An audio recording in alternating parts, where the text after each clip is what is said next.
ओम ओम शांति।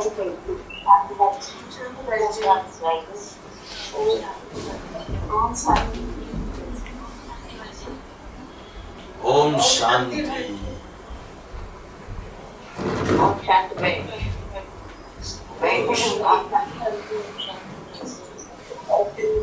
शांति भाई साहब।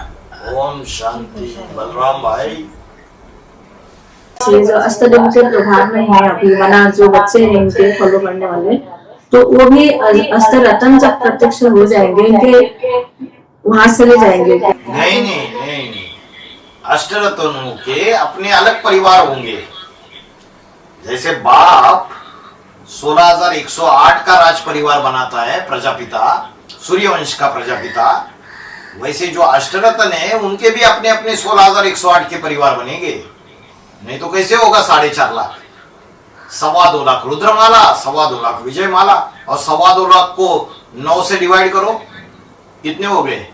25 हजार होंगे। और उस 25,000 में एक 25,000 जो सूर्यवंश का प्रजापिता है, राम वाली आत्मा, उसके 25,000, दूसरा चंद्रवंश का प्रजापिता माना अष्टरत्न, तीसरा इस्लाम वंश का अष्टरत्न या प्रजापिता को या मुखिया को, इनके 25 हजार के परिवार होंगे। और उसके अंदर 16,108 का राज परिवार होगा। और बाकी के जो 9,000 बचे हुए वो प्रजा होगी, first class, second class, third class, fourth class. समझ में आ रहा है? तो वो अलग उनके परिवार। अभी जो अष्टदेव से पढ़ाई पढ़ रहे उसको ग्रहाचारी नहीं कहेंगे, ये समझाया। क्यों नहीं कहेंगे? उसका कारण है कि नंबर 1 जो सूर्य है, ज्ञान सूर्य, वही प्रवेश करके पाठ बजाता है, ज्योतिर्लिंगों का पाठ बजाता है। इसलिए अष्टदेव के लिए क्या बोला? नई दुनिया में जाने के 8 रास्ते होंगे।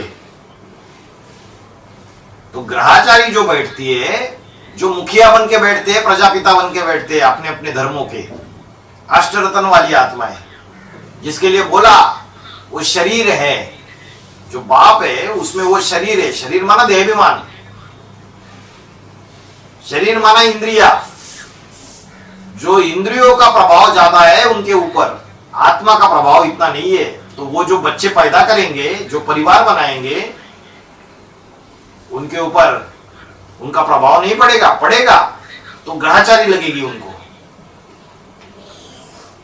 जो अष्टदेव है पक्के पक्के सूर्यवंशी है, और उनमें वो बृहस्पति प्रवेश करता है, नंबर 1 रुद्र। तो बृहस्पति की दशा नहीं है क्या? है। अष्टदेव को तो नहीं लगेंगे, लेकिन अष्टदेव के जो बच्चे हैं, हम बच्चे जो अष्टदेव को फॉलो करने वाले, तो इनको भी नहीं लगेगा ग्रहाचारी, माने ग्रह को लगेगा। जब वो असल सूर्यवंशियों को फॉलो कर रहे हैं और असल जो सूर्य है, जो रुद्र है, वो उनमें प्रवेश करके पाठ बजा रहा है, तो कैसे लगेगी? नहीं लगेगी। वो तो बाबा ने बोला अभी अगर पढ़ाई नहीं पढ़ेंगे तो आगे चल के अधूरी पढ़ाई पढ़नी पड़ेगी उन अधूरे धर्म पिताओं से। तो अष्टरत्न एक प्रकार से धर्म पिता है ना। वो तो ऊपर से आने वाले धर्म पिता है, सूक्ष्म बीज वो अलग, लेकिन एक्चुअली जो हर धर्म के जो बाप है, मुखिया बन के बैठते, प्रजापिता बन के बैठते, वो अष्टरत्न वाली आत्मा है। उन्होंने खुद बाप से डायरेक्ट पढ़ाई नहीं पढ़ी, तो अपने जो फॉलोवर्स है उनको कहा दे पाएंगे। अष्टदेव डायरेक्टली सूर्य से लेते हैं, इसलिए बोला ये ज्ञान मैंने पहले किसको सुनाया? सूर्य को सुनाया, और सूर्य ने अपने बच्चों को 8 वसुओं को सुनाया। जो 8 वसु है उनको सुनाया, और वसु माना ज्ञान की धन संपत्ति। तो अष्टदेव के जो परिवार है वो तो डायरेक्टली ले रहे हैं सूर्य से, बाकी आत्माएं डायरेक्ट सूर्य से नहीं लेते हैं। अष्टदेव किसके बाप है? जो नष्टदेव में जो मुख्य 3 धर्मों के नष्टदेव है, इस्लाम, बौद्ध, क्रिश्चियन, उनके बाप अष्टदेव में। तो क्रिश्चियन धर्म का जो नष्टदेव होगा वो मूल बीज है क्रिश्चियनिटी का, बाबा ने बोला है। वो एवर लास्टिंग विनाश करने का पार्ट बजाता है। अष्टदेव के लिए बोला वो एवर लास्टिंग विनाश का पार्ट बजाता है। अष्टदेव तो पूर्वज है, वो मूल बीज नहीं है क्रिश्चियनिटी का, वो पूर्वज है, पक्का सूर्यवंशी है। वो अष्टदेव उस 12वें नंबर के नष्टदेव को भी राइटियस बनाने के निमित्त बनेगा, और फिर अष्टरत्न को भी राइटियस बनाने के निमित्त बनेगा। इसलिए बोला अष्टदेव अष्टरत्नों में प्रवेश करके क्या करते हैं? उनके द्वारा सेवा कराते, तब अष्टरत्न सारी दुनिया में प्रत्यक्ष हो जाएंगे। तो जब तक अष्टदेव प्रवेश करके उनके द्वारा सेवा ना करे तब तक अष्टरत्न गिनती में भी नहीं आएंगे, बोला। तो 2028-29 के बाद की बात है। तो अभी बहुत खेल बाकी है, और सेवा तो करेंगे उनके द्वारा, लेकिन अष्टरत्न जिनके ऊपर जन्म जन्मांतर के मोटे छिलके चढ़े हुए हैं, वो अपनी करनी से बाज आएंगे? नहीं आएंगे। तो उनकी ग्रहचारी लगेगी या नहीं लगेगी? उनके बच्चों के ऊपर लगेगी। तो बाबा ने एक बात बताया है मुरली में, जो ये रुद्र बताते हैं ना, तो 12 रुद्र होते हैं। एक तो हो गया है पहला नंबर का, बाकी जो 11 रुद्र है उनमें प्रवेश करते हैं, वो पहला वाला। तो ये जो भक्ति मार्ग की बातें हैं, बाबा ने इसे बताया, जो रुद्र अवतार कहते हैं ये तो भक्ति मार्ग की बातें हैं। रुद्र अवतार नहीं लेते, रुद्र प्रवेश करके काम करते हैं। हाँ जी, शिव की अष्टमूर्तियां बोला, शिव के 8 अवतार भी बोला मुरली ने, और भगवद गीता में बोला विभूतियां। तो उसकी विभूतियां है, पर्सनैलिटी अलग अलग है, कार्य करने वाली आत्मा वही है। इसलिए बोला शिव की अष्टमूर्तियां। क्यों बोला? क्योंकि राम की आत्मा शिव समान बन जाती है और फिर प्रवेश करती है, इसलिए शिव की अष्टमूर्तियां, शंकर की अष्टमूर्तियां नहीं, शिव की अष्टमूर्तियां। मना अष्टदेव जो है या जो 11 है, वो रुद्र मना भयंकर रूप धारण करने वाले नहीं है, क्षम्य रूप धारण करने वाले हैं। मना रुद्र जो विनाशकारी पाठ बजाते हैं ना, रुद्र रूप मना भयानक भयंकर रूप। तो ये जो अवतार की बात होती है तो भयानक होता है रुद्र, लेकिन जो अष्टदेव है या 11 जो है रुद्र, तो ये भयंकर रूप धारण करने वाले नहीं है। माने क्यों नहीं है? क्यों? अग्निदेव अंत में तामसी नहीं बनेगा, जबरदस्त तामसी बनेगा, और तामसी बनके विनाशकारी भी बनेगा। वायु तत्व भी, वो भी विनाशकारी बनेगा। क्या वो अष्टदेव में नहीं है? अग्नि, वायु, जल है, उनके जो रिप्रेजेंटेटिव है चैतन्य रूप में, वो अष्टदेव में है। तो वो रौद्र रूप धारण करेंगे, वो भी अंत में जाके तामसी बनेंगे, पूरे तामसी बनेंगे, तो विनाशकारी बनेंगे और रौद्र रूप धारण करेंगे। तो रुद्र अगर उनमें प्रवेश कर रहा है तो रौद्र रूप तो धारण करेंगे ही करेंगे। सिर्फ वो नहीं करेंगे, सारे 4.5 लाख बच्चे, 4.5 लाख में 2.25 लाख, 2.25 लाख बच्चे नंबरवार रौद्र रूप धारण करेंगे। है तो रुद्र की संतान, रुद्रगण बोलते हैं, और रुद्रगण का अर्थ ही है रौद्र रूप धारण करने वाले। बाबा को पूछा क्यों रौद्र रूप धारण करते हैं, तो बाबा ने बोला वो रौद्र रूप धारण करते हैं अपने परिवार के कल्याण के लिए। रौद्र रूप धारण करते हैं तो उनके परिवार का कल्याण समाया हुआ है। हर सितारे में अपनी दुनिया समाई हुई है, हर बीज में अपना झाड़ समाया हुआ है। तो कल्याण नहीं करेंगे अपने परिवार का, तो कल्याण के लिए रौद्र रूप धारण करते हैं। जो हमेशा पढ़ाई करते रहेंगे क्या? नौकरी नहीं करनी है, नौकरी मतलब ज्ञान की जो लेन देन अभी जो दे रहे हैं, या वही तो हमारा बिजनेस है ना, नौकरी। तो अभी जो 8 नारायण बनने वाले आत्माएं हैं, बाबा गुप्त होने के बाद ये 8 नारायण भी बनते हैं। और इन नारायण तो अभी तक प्रत्यक्ष बना प्रैक्टिकल रूप में उनका तो समाप्त नहीं हुआ है ना, 28 तक होंगे। तो उससे पहले जो पढ़ाई पढ़ाने वाले हैं, तो वो 8 की तरह ही तो पढ़ाई पढ़ाए जाएंगे ना।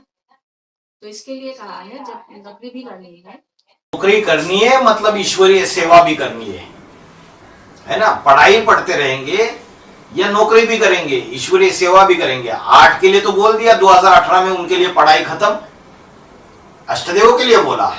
अभी वो पढ़ाई पढ़ते रहेंगे या पढ़ाने वाले बनेंगे, ऐसे पूछा मुरली में। बोला पढ़ाई पढ़ाने वाले निमित्त बनेंगे। तो अष्टदेव पढ़ाई पढ़ाने के निमित्त बन जाते हैं, लेकिन जो नौकरी करने की बात है वो है ईश्वरीय सेवा की, कि पढ़ाई पढ़ते रहेंगे या नौकरी भी करेंगे। तो दूसरी आत्माओं को आप समान बनाना, वारिसदार क्वालिटी बनाना, ये नौकरी करना है, ईश्वरीय सेवा करना। 2 तरीके की है, एक संदेश देंगे तो प्रजा निकलेगी, और एक एक के ऊपर मेहनत लेंगे। एक आत्मा के ऊपर 6 महीना मेहनत लो, 6 महीना एक के ऊपर लगातार, देखो वारिसदार क्वालिटी तैयार हो जाता है। और ऐसा सेवा में भागेगा तो एक एक हैंड तैयार करो, ढेर की सेवा करेगा और भाग्य आपको मिलेगा, पुण्य का खाता। जैसे दुनिया में नेटवर्किंग होती है ना, उन नेटवर्किंग की कंपनियां होती है। आप 2 को तैयार करो, चेन रिएक्शन, 2 4 को तैयार करेंगे, 4 8 को तैयार करेंगे।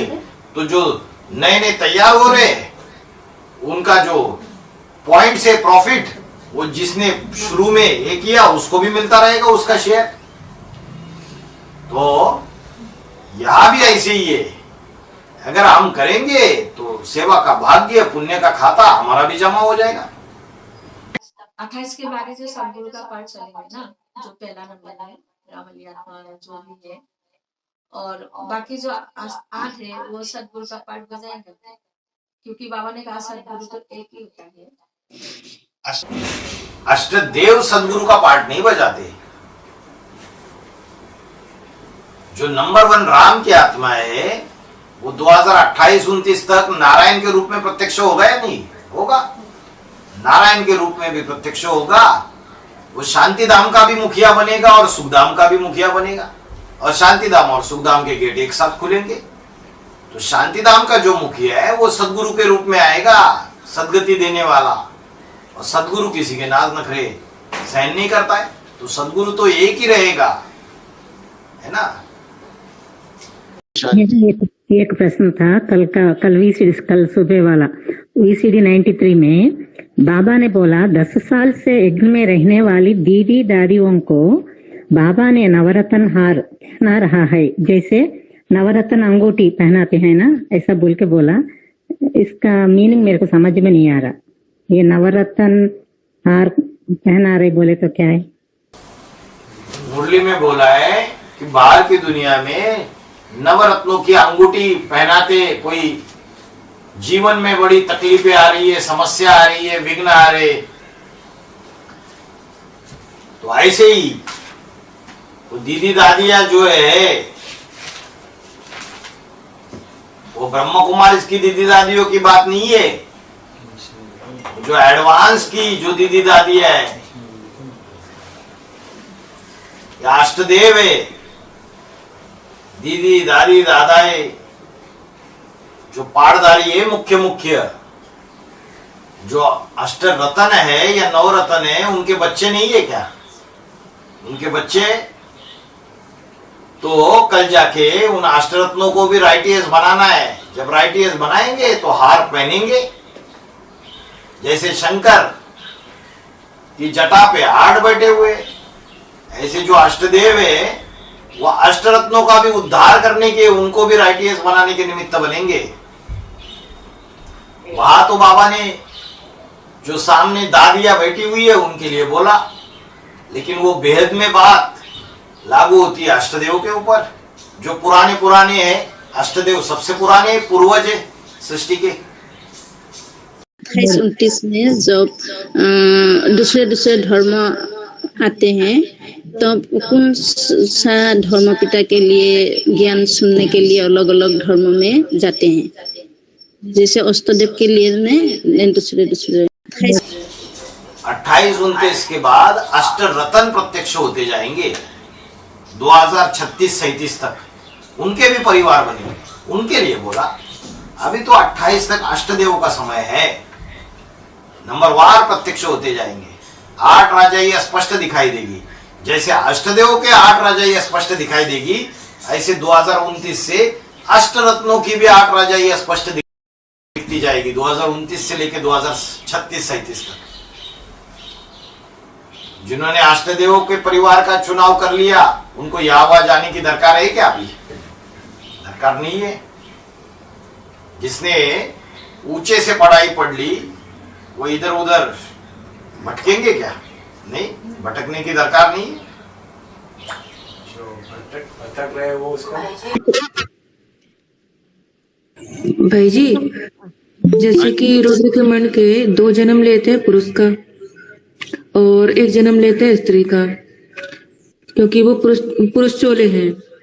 तो जैसे ही जो पुरुष तत्व ज्यादा निभाता है तो उसका पुरुष के जन्म तो पूरे होंगे 40-50 ईयर, और जो स्त्री का तत्व ज्यादा कम निभाता है उसके जन्म स्त्री के रूप में जब आएगा तो स्त्री की जो उम्र होगी उसकी कम ही होगी। क्या ऐसा है ना? क्योंकि जितने भी मैंने पुरुष तत्व के चोले देखे हैं, जिनसे मैंने मिलान किया है ना, जिनकी कैटेगरी अब दिख रही है, तो उनके स्त्री के जन्म तो बहुत कम है, ना के बराबर है, पर उम्र कम है। मतलब स्त्री का जन्म तो है, उम्र कम है, और पुरुष में पूरा पुरुष तत्व का जन्म है 40-50 ईयर। पुरुष तत्व निभाया है उन्होंने। तो ऐसे संभव है ये चीज? क्या संभव है? जो पुरुष तत्व ज्यादा निभाता है इस जन्म में, अष्टदेव हो या रुद्र का मणका हो, और 108 में से उसके जो पुरुष जन्म होंगे वो सबसे ज्यादा उम्र लिए हुए होंगे। जो कॉमन एज 50 या 40 साल है उसमें पुरुष तत्व निभाएगा, और जो स्त्री के जन्म होगा वो जन्म तो होगा लेकिन कम उम्र होगी उनमें अधिकतर। अच्छा, स्त्री का जन्म उसमें तत्व कम निभाएगा, कम उम्र होगी। ये टैली हुआ है मेरा, तो सही है? टैली हुआ है। आपको जन्म पता चले सारे, किसी एक अष्टदेव के भी 63 जन्म, फिर हिस्ट्री निकालना पड़ेगा कि उस जन्म में उसकी उम्र कितनी रही, उसने कब जन्म लिया और कब शरीर छोड़ा। वैसे तो जो बड़े बड़े राजाएं होते तो युद्ध में मारे भी जो तो जाते थे, और रानियां जिंदा रहती थी लंबे समय तक, आराम से अपने राजमहल में मखमल के गद्दे के ऊपर बच्चे के साथ, हाँ, बच्चे के साथ राजकुमार को लेके भाग जाती थी। फिर दूसरे राजमहल में उसको संरक्षण मिलता था, शासन भी करते थे राजा के। तो देखा जाएगा। लेकिन ये है कि फॉर्मूला आपने जो बताया वो फॉर्मूला लॉजिकल है। पुरुष जन्म में उनकी उम्र ज्यादा रहेगी और स्त्री जन्म जो थोड़े लेंगे उसमें उम्र कम रहेगी, तो ज्यादा 84 जन्मों में ज्यादा उनका पार्ट पुरुषत्व का होगा, स्त्रीत्व का पार्ट कम होगा, क्योंकि ज्यादा पुरुषी संस्कार है, रुद्र है। ठीक है, एक सेकंड भाई जी। क्योंकि भक्ति मार्ग में गुरु की कसरे भरे हुए हैं, उसको उठाने से टाइम वेस्ट होता है। तो यहाँ पर जैसे मेरा कॉम्प्लेन नहीं है, मुझे आपसे ये पूछना है कि हमारे ये इसमें जो आपसे इतना भक्ति मार्ग की क्वेश्चन पूछा जाता है, हर एक बच्चों को तो भक्ति मार्ग की शास्त्र की बातें इतनी मालूम नहीं होता है, लेकिन कोई बात ऐसी होते हैं जो पकड़ ही नहीं पाते हैं हम बच्चे, और हाँ, जिसको आता है तो ठीक है, लेकिन इतने भक्ति मार्ग की जो चली कुछ बातें हैं उसको उठाना इतना जरूरी है क्या? बाबा ने तो बोला है मैं शास्त्रों का सार आके सुनाता हूँ, और शास्त्रों में तो भूसा है, आटे में नमक मिसल सच्चाई है। तो जो आटे में नमक मिसल सच्चाई है वो बाप आके बताते, तो वही पकड़ना चाहिए, उन्हीं बातों का मनन चिंतन मंथन करना चाहिए, ज्ञान से टैली करना चाहिए उन बातों को। बाकी विस्तार में भक्ति मार्ग में देहधारी मनुष्य गुरुओं ने ढेर सारा विस्तार कर दिया है, कर्म कांडों का, भक्ति, अलग अलग भक्ति की बातों का। तो उनमें गहराई में जाते रहेंगे तो ज्ञान का सार उड़ जाएगा। ठीक है, ओम शांति। हाँ जी भाई जी, हाँ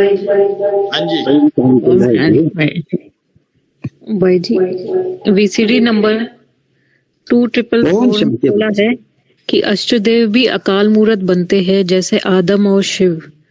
तो क्या यहाँ पे अकाल मूर्त की बात सूक्ष्म शरीर से ले या स्थूल शरीर से अष्टदेवों की?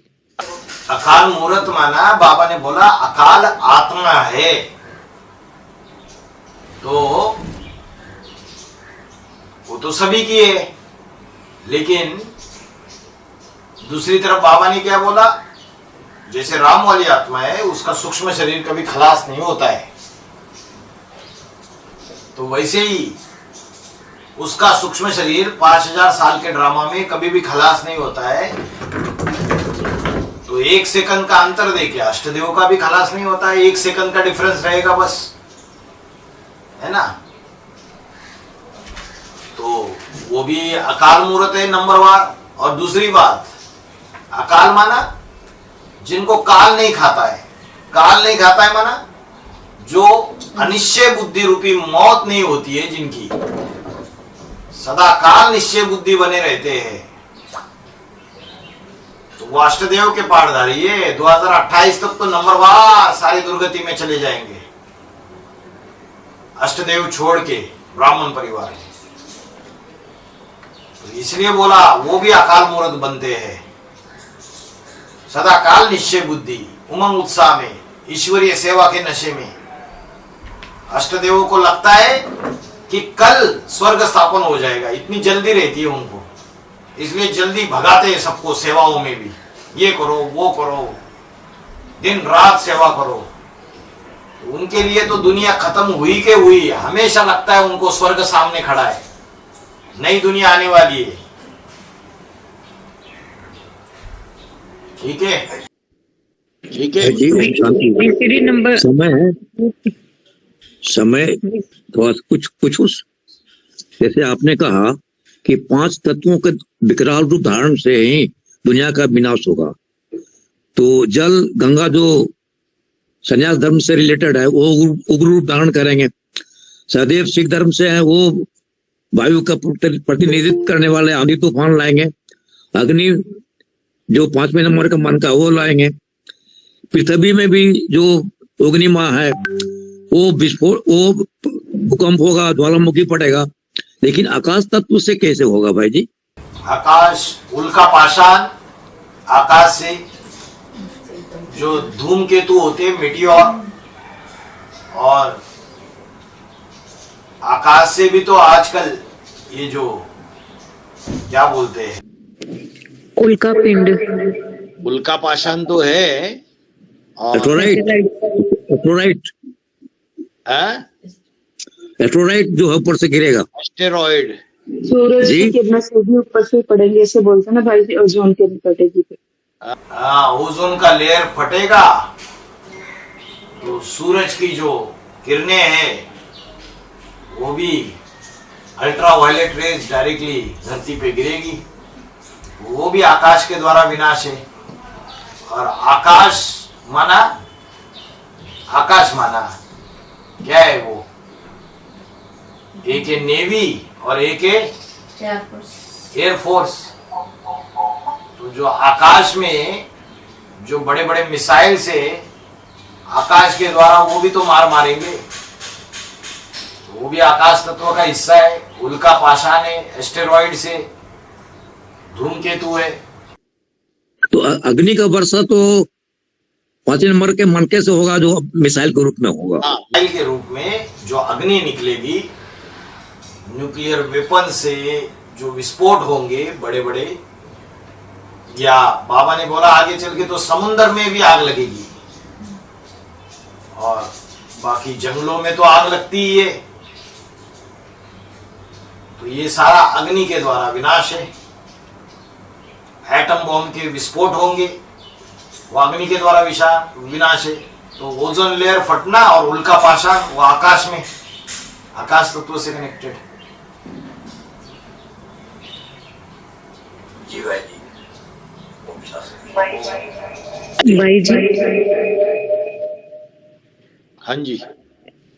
VCG नंबर 2444 में बोला है कि जैसे बाप सुप्रीम सोल बच्चों का परिचय देते हैं, वैसे अष्टदेव भी अपने से पैदा होने वाली प्रत्यक्षता रूपी जन्म देने वाली प्रजा को भी परिचय देते हैं। तो परिचय देंगे जब जो बच्चे हैं वो कुछ पुरुषार्थ तो करे, ईश्वरीय सेवा करके दिखाए। अभी तक तो दिखाई दे नहीं रहे। जब बच्चे ईश्वरीय सेवा करके दिखाए, जो अष्टदेव पाठधारियों ने अपने जीवन में त्याग तपस्या की, वो त्याग तपस्या अष्टदेव के जो बच्चे हैं, जो परिवार वाले, उनके जीवन में भी दिखाई दे, तब जाके परिचय देंगे। जब पूरी पग के ऊपर आ जाती है, पूरी मैच्योरिटी आ जाएगी, तब उनका पाठ खोला जाता है, तब तक नहीं। ठीक है। ओम शांति। ओम